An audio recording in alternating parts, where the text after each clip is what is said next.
I now give the floor to the representative of the United States. Thank you, Mr. President, and thank you to our briefers today. Colleagues, President Trump was pleased to have convened DRC President Tshisekedi and Rwandan President Kagame in Washington on December 4th for the signing of the Washington Accords and the Regional Economic Integrated Framework. It was a true and sincere demonstration and effort towards peace. However, peace processes require parties to uphold their commitments to that very process.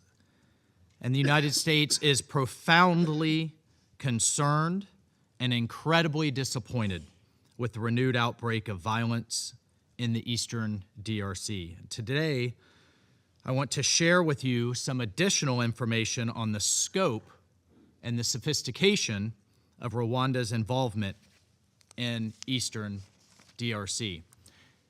Since its reemergence in 2021, Rwanda has had strategic control of its proxy armed group, M23, as well as M23's political wing, the Congo River Alliance, or AFC, and has deployed M23 and the AFC to achieve Rwanda's geopolitical goals in eastern DRC.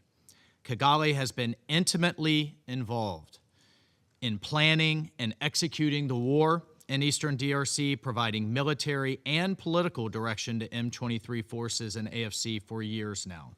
The Rwandan Defense Forces have provided materiel, logistics, and training support to M23, as well as fighting alongside M23 in DRC with roughly 5,000 to 7,000 troops as of early December.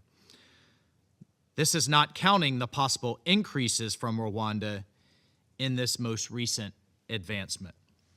In more recent months, Rwanda has deployed multiple surface-to-air missiles and other heavy and sophisticated weaponry into North and South Kivu to aid M23 in its conflict against DRC. Rwanda and M23 began their offensive just this last weekend to take Uvira, with Rwandan forces co-located with M23 along the front lines. Additionally, we have credible reports of increased use of suicide drones, increased use of artillery by both M23 and Rwanda, including strikes into Burundi. So rather than a march towards peace, as we saw under President Trump's leadership in recent weeks, Rwanda is leading the region towards increased instability and war. And in light of the commitments made in the Washington Accords, we are deeply concerned that the Rwandan military's continued presence in Congolese territory in support of M23, and we will use the tools at our disposal to hold to account spoilers to peace. We call on Rwanda to uphold its commitments and to further recognize the government of the Democratic Republic of Congo's right to defend its territory and its sovereign right to invite Burundian forces onto its territory. We are engaging with all sides to urge restraint and to avoid further escalation, including refraining from hostile anti-Tutsi rhetoric. As this council negotiates the MONUSCO mandate, the United States will seek to ensure the mission has the capabilities to provide support to both the Doha and Washington agreements, keeping in mind that the parties themselves bear full responsibility for their successful implementation, and we look for the members of this council's support as we negotiate this mandate's renewal. MONUSCO's ability to provide critical enabling support to these processes, however, hinges entirely on its ability to move freely, to sustain itself, to implement its mandate without interference.